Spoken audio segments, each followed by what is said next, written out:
Hi guys, welcome to another fun episode of Youth Connect. I'm Aiden. And I'm Jeffrey. Welcome. And welcome to our Friday episode of Youth Connect. Hi guys, good to see you. Happy Friday. If you guys know, today's November the 1st, so there's tons of awesome stuff that I want to share with you today. But for those who don't know, Youth Connect is going to be a show that is all about news. But more importantly, it's a news, interest, entertainment show that is more than just sharing stories. We are working at it, creating a platform of inclusion and acceptance, one episode at a time.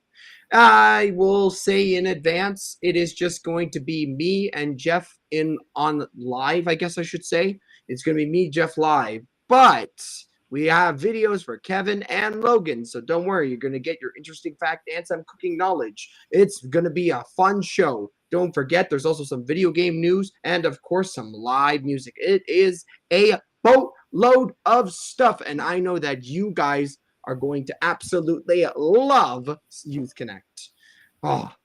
So I will take it on here and let's kind of get into this. So what is up first? If you know Youth Connect or if you're a first-time watcher, the first thing that we always have to do is some gaming news. Ooh, how exciting.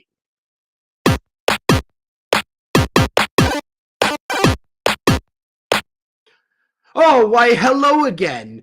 Just kidding. I'm here to bring with you some gaming news. And whether that be interesting news, it better be some fun board game news. But right now, I got to talk about the video game of the week, where I share with you a video game that has either come out recently, coming out soon, or is an old classic. And today is a game that actually just released, I think, 2 days ago, which is quite an early date. So, today's game is actually an iOS game. So, hope for all of those iOS listeners or all of those phone users that are on or are watching right now on their phone, I want to bring you this game of the week, which is the Pokemon Trading Card Game Pocket. So, I think the first thing that we always have to do is, what is the Pokemon Trading Card Game?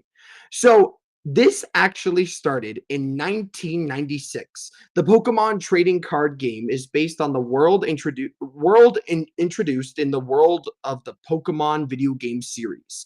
Players can collect cards featuring their favorite Pokemon characters, build powerful decks, and face off against opponents in strategic Pokemon card battles. The highly social game has been sold in 14 languages and has been played in 89 countries or regions, making it a great way for fans around the world to experience the world of Pokemon.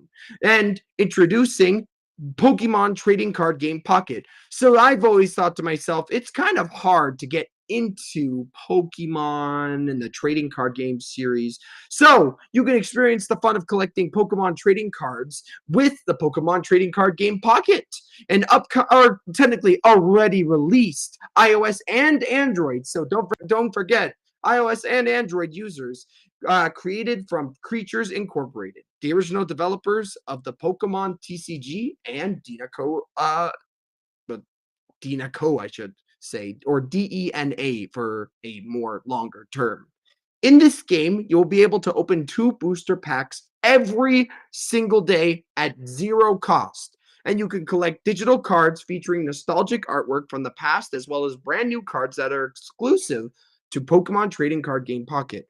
What's cool, though, is that if you get a cool looking Pokemon card, you can zoom in and look at the amazing designs. But more importantly, that's what they call in this brand new mechanic or brand new thing called the immersive cards, which allows you to feel as though you've leapt into the world of the card's illustration.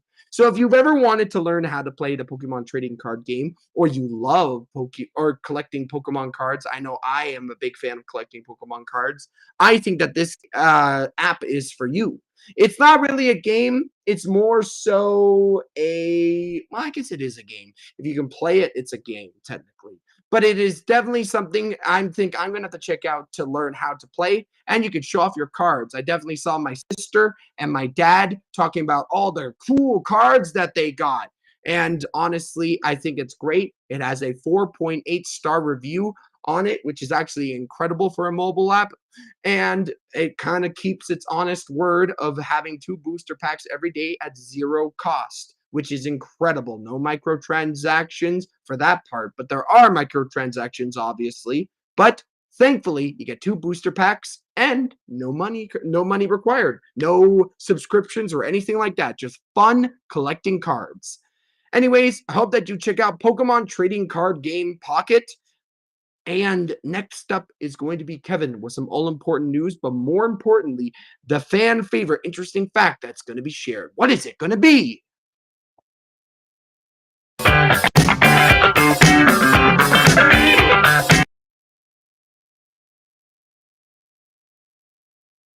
Hello, everyone. Welcome to Youth Connect News. I'm your host, Kevin Aruja. Let's get right into the headlines. The Santa Claus Parade coming to Toronto on November 24th. Toronto could hike hotel tax to help pay for FIFA World Cup costs. The TTC board postpones vote on proposal to ban e-bikes, e-scooters during winter months. And Toronto Raptors all-star Scotty Barnes out with a broken orbital bone. Santa Claus is coming to town on November 24th. Organizers of the annual original Santa Claus Parade announced on Wednesday when the event will take place in downtown Toronto. And they will expect it to attract more than 750,000 people. The magic and the wonder of the season have always been about bringing people together from across the city and beyond. Play charters to president and CEO of the parade said in a statement. Along with an updated route, there are some new and exciting activities planned to make this year's parade extra special. The parade will start in a Christie Pit at 12:30 p.m. It will proceed east on Bloor Street to St. George Street, turning south and then going east on Hoskins Avenue to Queen's Park Crescent. The floats, marching band, and Santa's helpers will head south on Queen's Park Crescent and University Avenue before turning east to Wellington Avenue. The parade will continue south through Yonge Street to Front Street before ending at St. Lawrence Market. Organizers said there will be newly designed, hand-painted floats to watch for, along with a special appearance by former Wiggles star Emma Watkins. Before the parade, the Holly Jolly Fun Run will take place at 11:45 a.m. Carter said the parade is facing financial constraints due to the growing inflationary and operation costs and recent corporate budget reduction. Added that it will need additional sponsorship next year. The parade, first held in 1905, has become one of the largest children's parade in North America. It is considered the unofficial start of a holiday season in Toronto. The downtown core is expected to be packed this Sunday as the 120th edition of the parade is held hours before Taylor Swift's final Toronto shows of her Eras tour. It could soon cost a little more to stay in a Toronto hotel, as the city is now considering a temporary hike to its municipal accommodation tax as a way of helping to offset the cost of hosting the FIFA World Cup. The cost of hosting 6 World Cup matches in Toronto in 2026 is pegged at $380 million, where approximately $201 million of that is coming from the provincial and federal governments. City staff said that they have already identified about $83.6 million in the revenue for existing sources, including commercial rights sales, rental fees, and in-kind contributions. However, that would still leave an approximately $95 million shortfall. In a report that will go before City Council's FIFA World Cup committee next week, staff recommend that the existing tax on overnight hotel stays in the short-term rentals could be increased for 6% to 8.5% between June 1st, 2025 and July 31st, 2026. Doing so, staff says, would generate an additional $56.1 million in revenue, which would help to offset the majority of the remaining shortfall. The estimated cost of hosting the World Cup games in the city has risen by approximately $80 million since Toronto was first named as one of the 15 host sites back in 2022. While some members of the city councils have criticized the rising cost, others have suggested that the estimated $392 million in economic impact from the event, as well as an increased visibility from the city that will make the investment worthwhile. Staff will previously asked to study a variety of revenue costs that could be used to help offset the cost of hosting a World Cup. But in the report, staff said that the hiking the hotel tax provides the most effective opportunity to generate revenue directly from increased economic activity, resulting from the FIFA World Cup without impacting taxpayers. Staff said that they are also continuing to review the budget associated with hosting the World Cup and have identified approximately $4.8 million in savings to date. The City of Toronto says it will be better able to respond to major snow events during the upcoming winter season as a result of changes that have been made to its extreme snow response plan. The Toronto Winter Maintenance Plans were outlined as a news conference on Wednesday morning. Staff said that there were recent changes to some of the city's bylaw to make it easier for crews to remove snow across the city. As a part of a winter's maintenance budget, which if it's approved will surpass $160 million next year, the city clears snow and ice from 14,700 kilometers of roads and on-street bike lanes, 7,000 kilometers of sidewalk, 7,900 kilometers of sidewalk, and 486 kilometers of cycling infrastructure. Vincent Sparaza, the Director of Operations and Maintenance for Toronto's Transportation Services, said while last year's winter was particularly mild, the city is prepared for any and all possibilities, including a repeat of this massive snowstorm in January 2022. That brought services in Toronto to a screeching halt for several days.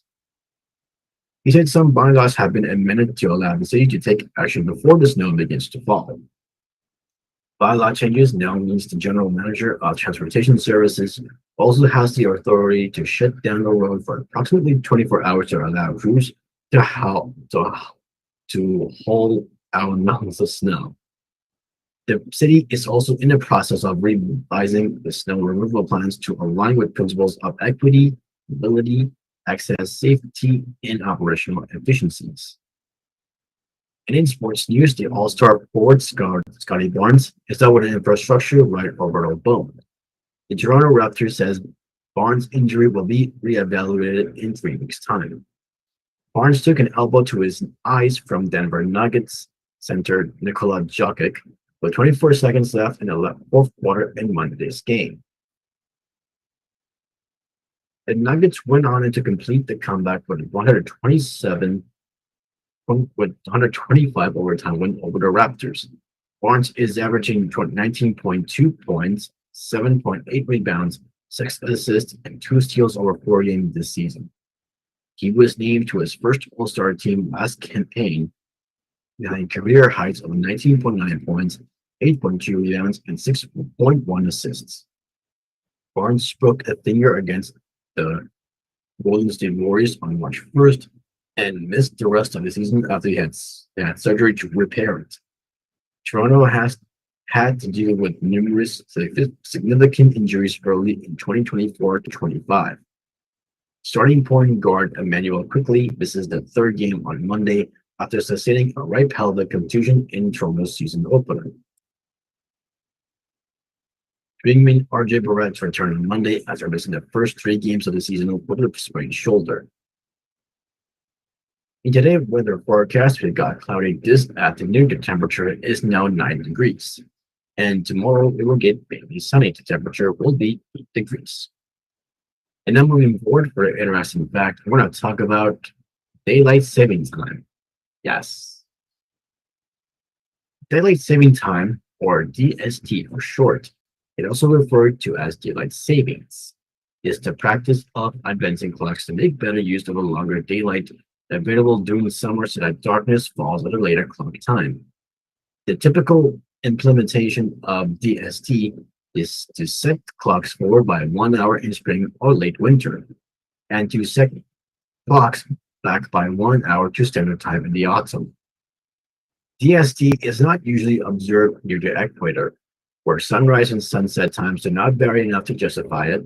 Conversely, it is often not observed in place in high latitudes, where a 1 hour clock shift would provide little benefit because of the wide variations in sunrise and sunset times. Consequently, only a minority of the world's population uses DST. Some countries observe it only in some regions.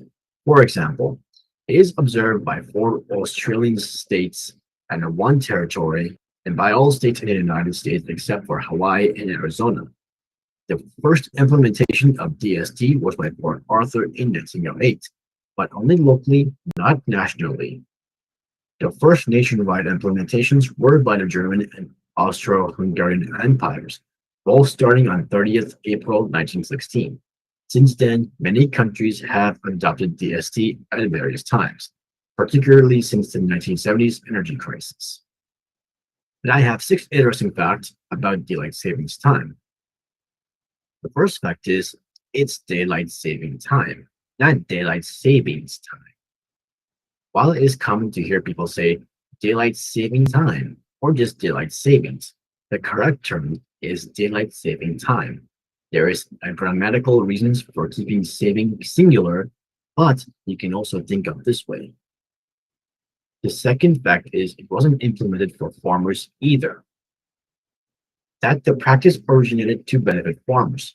In fact, the agricultural industry lobbied against daylight saving time after it was introduced in the United States.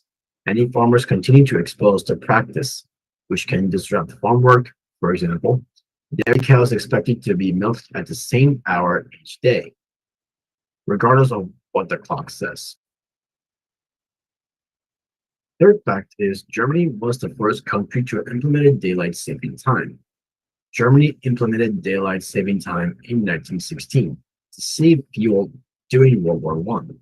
The United States adopted the practice in 1918, but daylight saving time wasn't standardized across the country until the passage of the 1966 Uniform Time Act, which gave the federal government oversight over the time changes.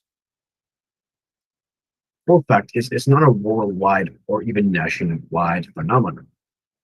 About 70 countries observe daylight saving time nationwide or in certain regions. Most African and Asian countries, including India, China, and Japan, skip the clock change altogether. But not all US states practice daylight saving time either.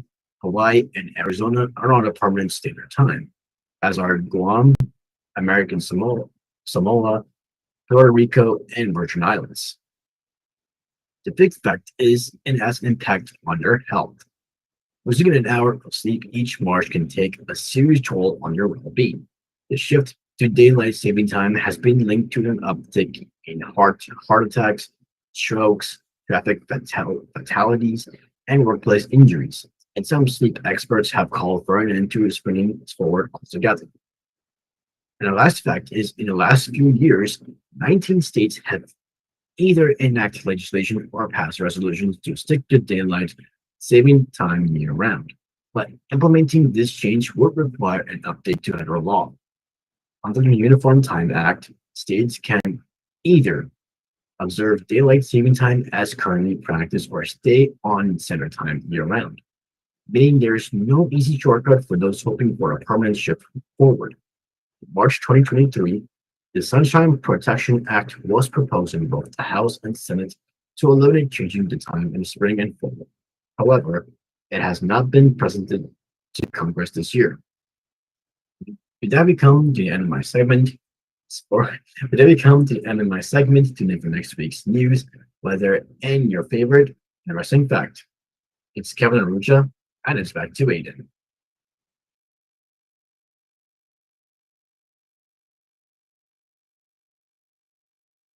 Okay, so fallback's going to be happening. Oh, I'm so excited, guys.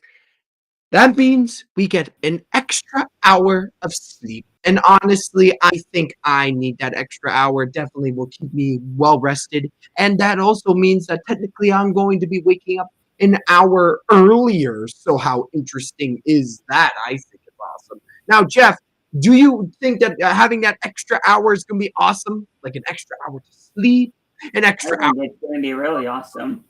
Yeah, that's the way. Oh, I'm so excited. Now, if you guys are excited about the fallback, or I think that's what it's called, daylight savings or fallback, if you want to call it that. I know a lot of people call it fallback. It's going to be happening November 3rd. So I can't wait to see you an hour earlier for Youth Connect. Oh my gosh, an hour earlier for Youth Connect. How fun is that? Anyways, thank you so much, Kevin. I appreciate it. If you guys are looking forward for that extra hour of sleep, please let me know. I want to make sure that I'm not the only one here that's so excited for that extra hour of sleep. So I want to talk about this because it's quite shocking. It blew my mind. During the month of October, I kind of stared at it for a few minutes because I was shocked. I mean, a lot of places have already been doing it, but the Pokemon Center. If you don't know what the Pokemon Center is, it is the official store of Nintendo. And with the official store of Nintendo, they are doing something shocking.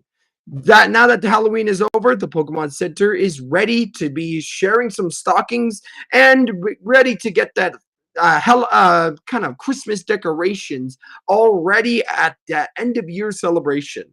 So if there is anything that you like, from Christmas ornaments to funny shirts, it has it all. If you have enough money, you could deck out your entire home entirely in Pokemon themed outfits for the winter season. There are some expected pieces of merchandise like adorable ugly sweaters and Christmas ornaments with your favorite Pokemon monsters like Pikachu and Gengar, which I have on the screen right now. And this is quite shocking. There's also new holiday plushies, stationery, and a collection of mugs and cookie jars, perfect for all types of sweets and warm treats to nibble and sip on while sitting around a cozy fire. So I thought this was absolutely fantastic because the Pokemon Company does this every single year. They bring out new stuff. Now, there are some old stuff and there are some new stuff. It really changes from time to time. But right now, it is quite interesting. Guys, hear me out. The entire holiday collection, entire holiday Pokemon collection is made up of 300 items for you to choose from. The most expensive is a Pikachu plushie with a festive ribbon that will cost you $119. That's a bit expensive, but apparently it's already sold out, so I guess you can't get that one. And quite interestingly, there is a lot of cool stuff, but there are items available for as cheap as $2.99. So if you've got some Pokemon fans in your community or Pokemon fans in your family, I recommend checking out the Pokemon Center store and checking out all of their wonderful holiday themed stuff. Because remember, guys, when we hit November, it's time to bring out the Christmas trees. Woo! At least that's what my dad says. For me, I'm more closer to December. Not even, maybe even December the 20th, then I get ready. But if you are the early kind of celebrator, I recommend you check out the Pokemon stuff. Looks awesome. And I guess you can get the presents early because you don't have to worry about it. So you can get it done in advance. I will keep going and keep going to bring you the next news. What is going on? Well, I remember next up we're going to be having I think it's going to be Logan. And Logan's going to be sharing with us the cooking knowledge that he has learned about. And I just can't wait to hear, what is the cooking knowledge today? What's it going to be?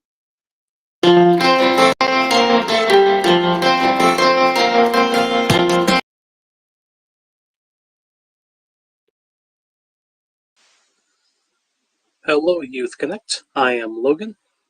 Now, last week I went over the topic of how to make caramel from scratch. And for today's topic, I'll be talking about a similar candy, chocolate. I am going to go over the process of making chocolate. Now, nowadays we all really consider chocolate to be a very common, easy to obtain commodity. But the process of making chocolate entirely from scratch is actually very complicated. And today I will go through it all the way from bean to bar. Now, our humble chocolate starts with one of these. These are known as cacao pods. It is a fruit that's typically found around the southern regions of the world, most notably like South America. And to begin the process of turning this into chocolate, the cacao pods are harvested from their trees, and the insides, the seeds, are collected. These seeds are what will eventually become coffee beans. Now you can eat these actually right now, but they are probably too bitter and a little bit harsh, and thus such to mellow their flavors out, fermentation is required. And this is pretty simple.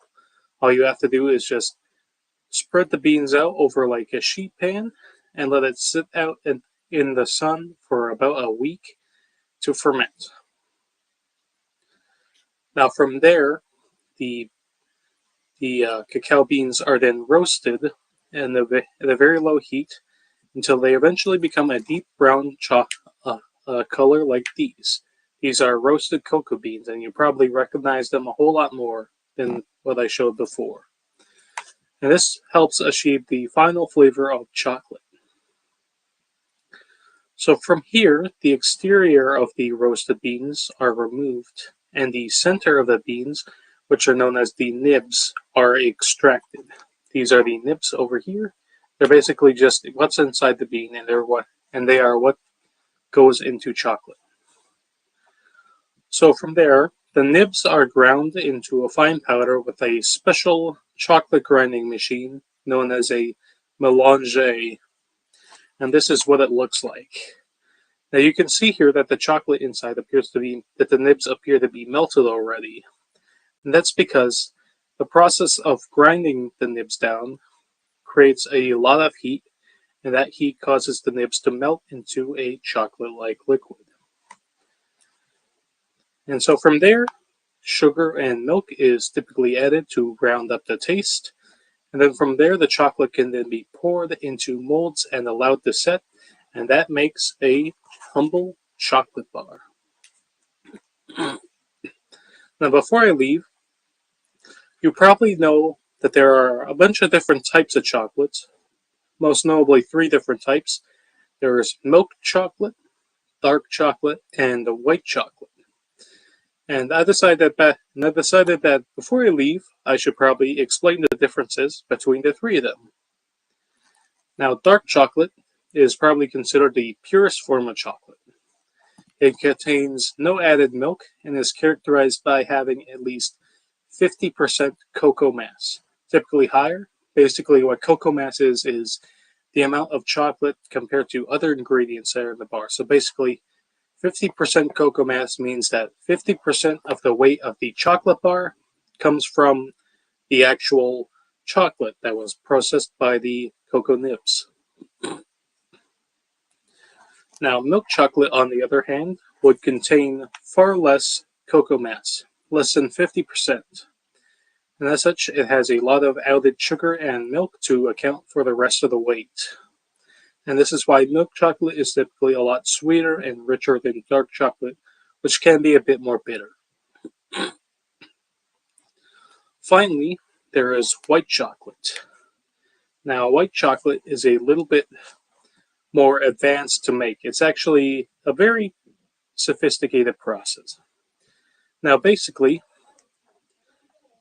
cocoa mass is comprised mostly of 2 things. There are cocoa solids and there are cocoa butters.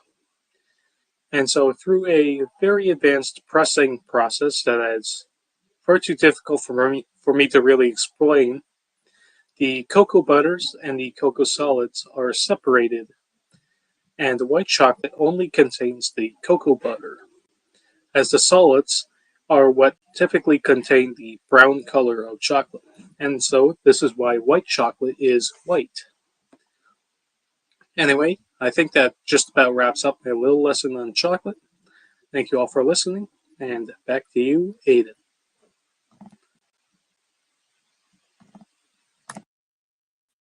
Okay. So I have a fun fact for you guys. Did you guys know? I actually just learned this recently, and you're going to have your mind absolutely blown. There are 2 ways people say it, cacao and cocoa.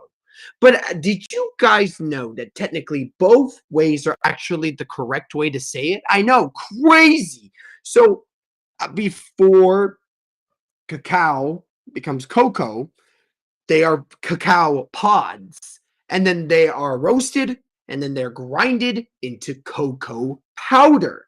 So technically, they're called cacao pods, but then when you grind them or roast them and then grind it into cocoa powder, technically cocoa powder is the correct way of saying it after it's done its process of becoming cocoa. And before it becomes cocoa, it's called cacao. So technically cacao pods and cocoa are both correct terms for calling chocolate chocolate. So how awesome is that? Now, I don't know about you, but I love chocolate. And in the future, I hope that I can buy my own cacao pod and I can roast my own chocolate. Eventually, in the future, obviously right now, but when I have the chance, I want to make some delicious chocolate. I heard it's absolutely mind-blowing how weird it is. Jeff, have you ever wanted to make chocolate before? Yeah, it sounds very interesting. I love chocolate. So you'd be interested in trying to make it for yourself? Yeah, it'd be pretty interesting. Oh, that's awesome. Anybody in the chat that wants to share that if they want to make chocolate, because I definitely want to make chocolate. I see that Bernadette wants to make chocolate. I definitely want to make chocolate, and Jeff wants to have a whole chocolate making course or something in the future. Sounds awesome, honestly, and it's perfect because you get learn about it and share with it, and you could probably do it for like Christmas treats or whatever. I don't know. Depends on what you want to do. All right, guys. Thank you so much to Logan. Always awesome to hear some cooking knowledge. I'm going to be bringing you some community news. So, of course, we have to talk about what's happening in our All Ability community. You know, staying connected isn't just about news. It's about sharing what's fun, helpful, and inspiring for everyone. Youth Connect is here right now to keep us all in the loop, spark new ideas, and help us feel like we're part of something bigger. So let's jump in and see what's happening in our community. So what's going on? I know that we are going to be having our I Discover programs at 11 a.m. next week, which includes science, tasty raps, art, music, and Kahoot. That's a lot of fun stuff. But more importantly, very interesting to know, we are also having a ton of awesome stuff where we are going to be with community. Also important, we are going to be doing some sort of awesome drumming event on Sunday. So I hope you guys are looking forward to these events. And I hope that, hopefully, remember guys, if you are going to be showing up for these events, you got to make sure that you are there for every single day, or else you won't know the questions to Friday's Kahoots. Because remember, guys, our Kahoots are related to this week's topics. There's a lot of news, a lot of fun stuff going on, and I'm super excited for it. Anyways, I hope that you guys are excited because if you guys know what's up next, it's a fan favorite. Everybody's always looking forward to it. It is going to be Jeffrey with some live music. How exciting is this?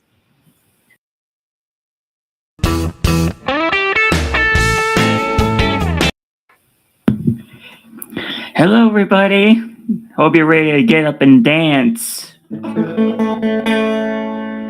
This is one of my original songs. I think you might know it.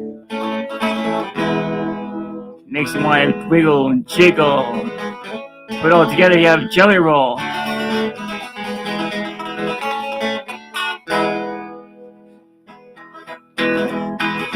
Wiggle, jiggle, Jelly Roll. One step forward, two steps back. Roll your hips side to side, go high, no slide. Shake your hands to and fro. Never let the smile go. You can do it, yes you can. Empty your pockets, give me change.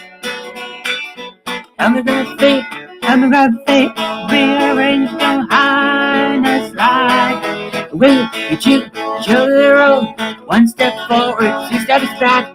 Roll your hips side to side, go high, no slide. Shake your hands to and fro. Never let the smile go. You can do it, yes you can. Empty your pockets, give me your change.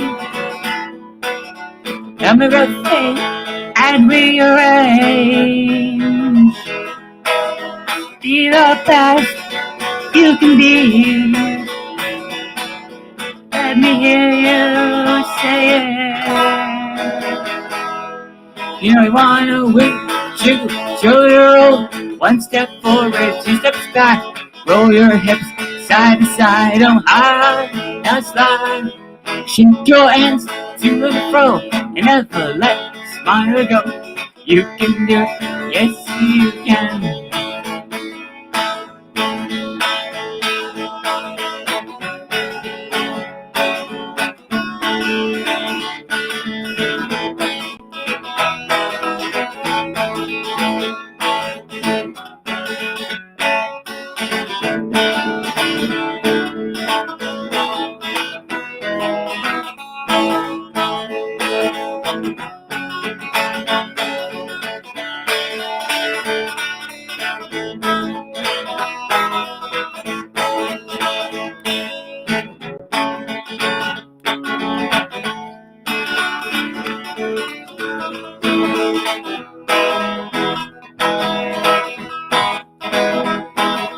Wherever your pockets, give me your change.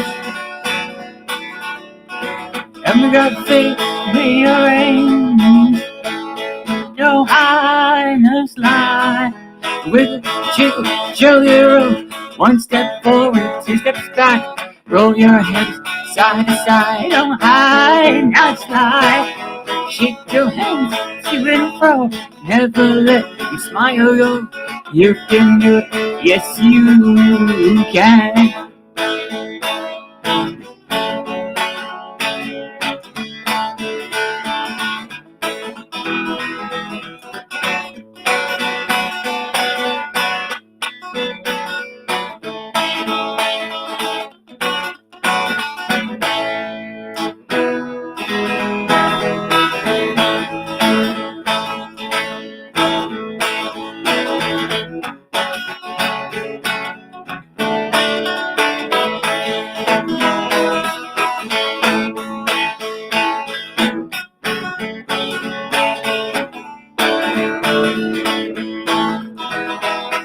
Empty your pockets, give me your change. Every got faith, rearrange. Be the best you can be. So let me hear you say it. Your vital wiggle, your chicken, jelly roll. One step forward, two steps back. Roll your hips side to side, your high and slide. Shake your hands to and fro, and never let the smile go. You can do it, yes you can.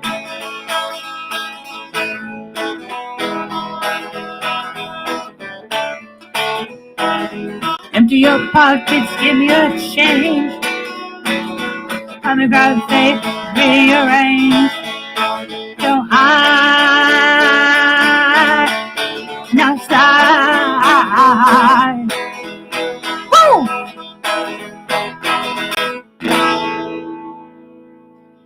Thank you everybody so much. This is Trevor Anthony. I'll see you all next week, and hope you enjoyed my song. And back to Aiden. Bye, everybody.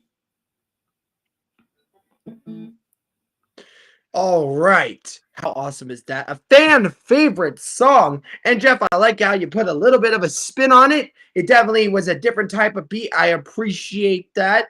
And it sounded absolutely brilliant.